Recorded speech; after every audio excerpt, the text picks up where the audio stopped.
dit service secret dit déjà non-démocratie. Simplement, il n'est pas aujourd'hui donné aux démocraties de vivre dans un monde où le reste du monde soit démocrate, civilisé, poli et respectueux des lois et des règlements. Et par conséquent, toute démocratie a l'obligation de se gérer, se défendre, se présenter tous les jours, en tenant compte du fait qu'elle peut s'attacher des hostilités qui seront exprimées non démocratiques. Les services secrets sont donc, en particulier, les services qui ont cette particularité d'avoir reçu l'ordre d'utiliser localement et limitativement des méthodes non démocratiques, quand c'est ce que fait celui d'en face, dont on ne peut pas se débarrasser sans en passer par là. Mais tout vient alors sur la qualité du suivi, de l'observation et surtout du contrôle, qui était un des points les plus effroyablement déficitaires dans le cas français, où la tradition c'était qu'il n'y avait aucun parlement, aucun contrôle parlementaire ni même politique sur les services secrets en général. C'est largement changé maintenant, et je pense que c'est Potra et moi-même qui avons commencé cela. Il faut remercier le président de la République de l'avoir laissé faire, mais je ne peux pas finir cette réponse sans dire que quand j'ai posé la question de savoir, la question au président de la République, s'il me laissait tenter une réforme des services secrets, il a commencé par me dire « Ah, mon grand échec, j'ai tout changé, j'ai changé tous les hommes, rien n'y a fait ». Ma réponse fut « Monsieur le Président, je voudrais vous suggérer que ce n'est pas un problème d'homme, c'est un problème de structure, d'organisation du travail ». La réponse fut « Vous croyez ?» Nous avons bavardé quelques minutes sur les services secrets. J'ai eu cette réponse foudroyante, que je trouve admirable, qu'il a eu la loyauté de répéter lui-même à son secrétaire général du gouvernement appelant de cette conversation, qui était « Si ça vous amuse ».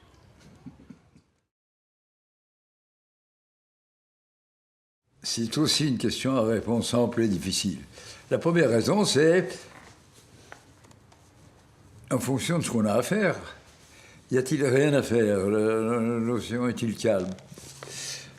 Ou bien le Premier ministre est-il suffisamment placé pour comprendre que quelque chose dysfonctionne et que ça n'est pas bon? Et puis alors, il y a une variable formidable qui est que Premier ministre, c'est des mots, tout ça. En fait, c'est une équipe.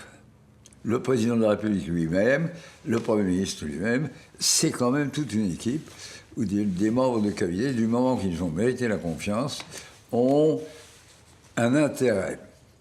Mon premier membre de cabinet chargé des affaires de sécurité n'aimait pas ça, n'en avait pas le goût, puis il ne se passait rien.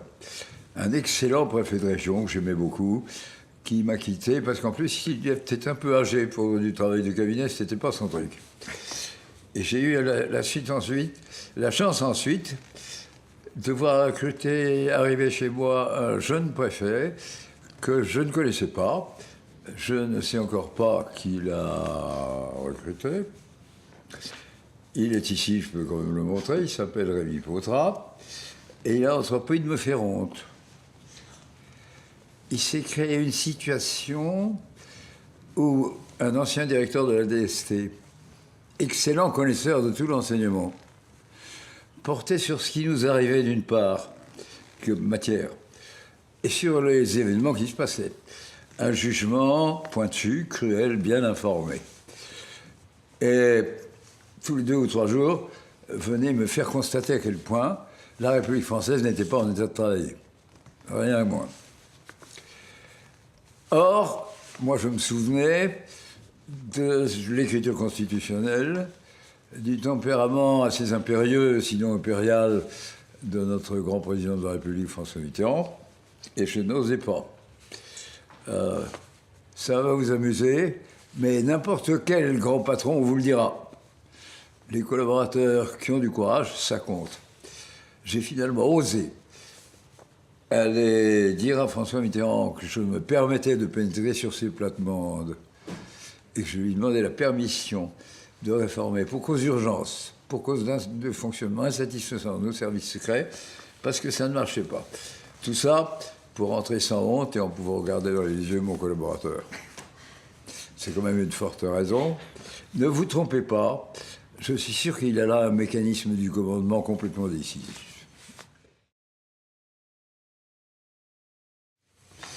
Les rapports d'un Premier ministre avec le service secret, c'est extraordinairement variable.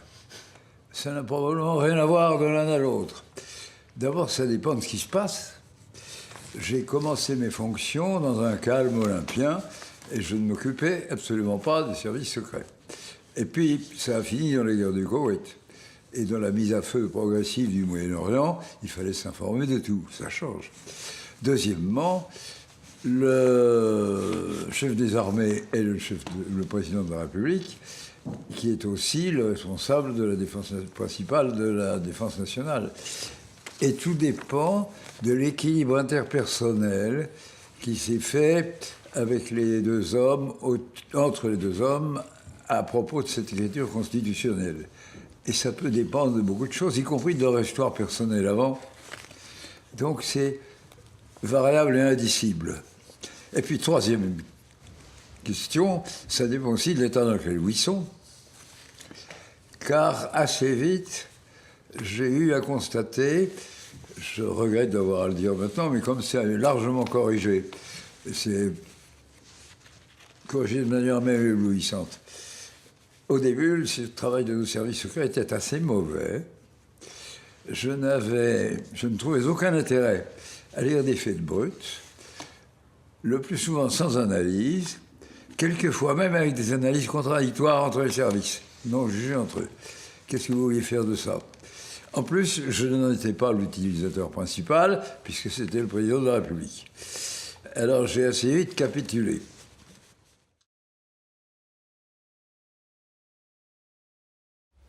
Ils sont effectivement tout à fait indispensables, plus que nécessaires. Pourquoi? Parce que, au fond, en matière de sécurité intérieure, il est évident qu'il vaut toujours mieux être en avance qu'en retard, et surtout lorsqu'il s'agit du terrorisme. Quel est le rôle de l'État, fondamentalement? C'est de protéger. Pour protéger, il faut se renseigner. Et quand on est renseigné, il faut agir ou réagir. Protéger, renseigner, agir, réagir. Or, il est évident que pour se renseigner, les pouvoirs publics, le gouvernement, a des moyens d'information très divers. Il y a les contacts personnels entre les chefs de gouvernement et leurs homologues, il y a des sources ouvertes, mais il y a également un certain nombre d'informations secrètes, très confidentielles, indispensables à connaître, sur les intentions de l'adversaire ou même de l'allié, qui ne peuvent pas s'obtenir par des voies conventionnelles, par des voies diplomatiques par exemple, ou des voies de contact informelles. Donc de ce point de vue, l'action effectivement des services spécialisés, soit en sécurité extérieure des GSE, soit en sécurité intérieure des GSI, est tout à fait fondamentale, parce qu'il faut recourir à des méthodes professionnelles, c'est-à-dire à des méthodes clandestines. Il y a effectivement des informations qui sont ouvertes. Il y a des informations qui peuvent être accessibles sans aucune difficulté, même si l'information est en grande quantité, que ce n'est pas toujours facile. Mais il y a l'information qu'on appelle stratégique, qui, elle, évidemment, est difficile à obtenir, mais il faut l'obtenir. Et de ce point de vue, la nécessité, bien entendu, c'est que le renseignement soit résolument offensif. C'est-à-dire qu'il faut être capable de se porter au cœur même des dispositifs adverses, ceux qui vous intéressent parce qu'ils ont contre vous des intentions hostiles. Donc c'est vous dire que dans une démocratie en particulier, bien, renseignements, services secrets, services spéciaux sont une nécessité absolue, encore une fois, pour se protéger, pour se renseigner et pour agir. Il n'y a pas d'action sans renseignement, il n'y a pas de renseignement sans parfois méthodes secrètes et méthodes clandestines.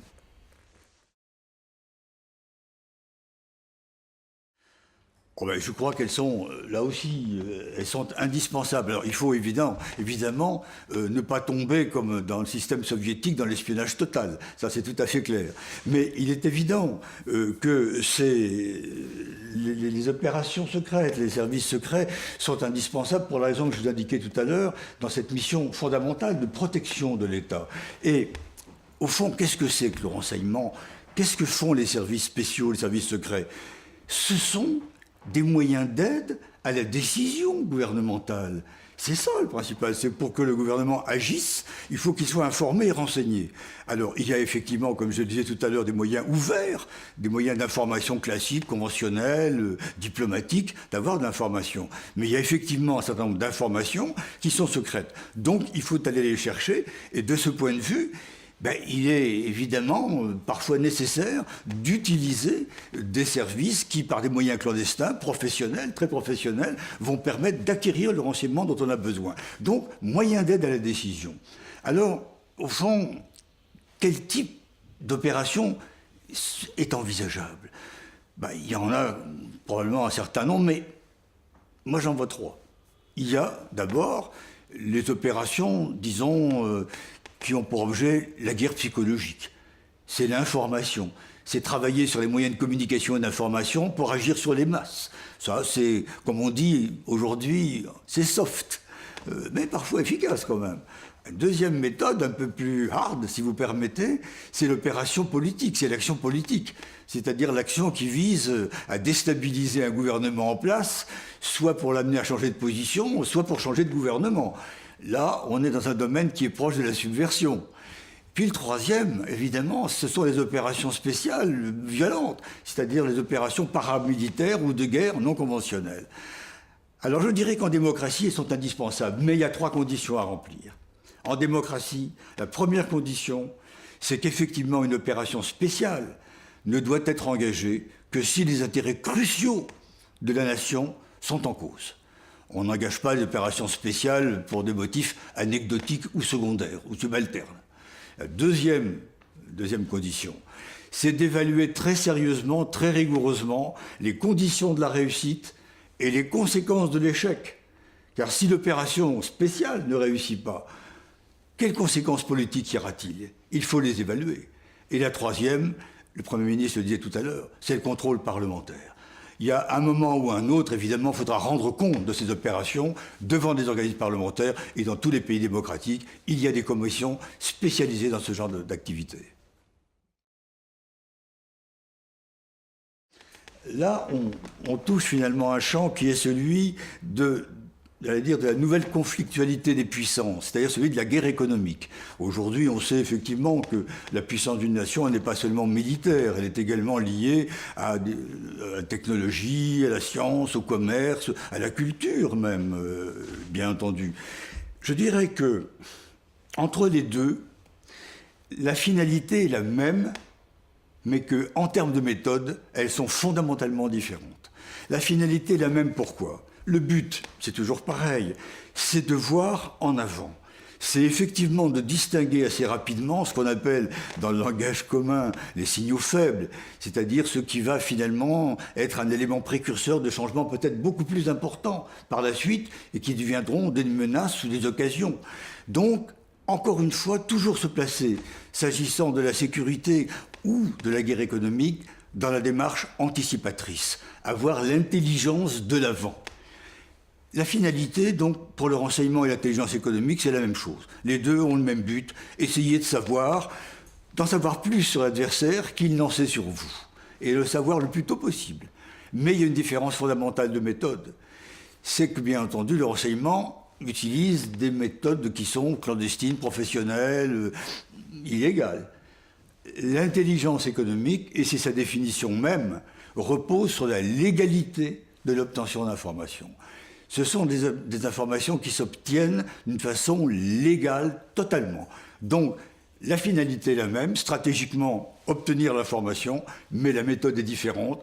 Méthode clandestine quand il s'agit de renseignement économique ou scientifique, méthode ouverte quand il s'agit d'intelligence économique et source légale.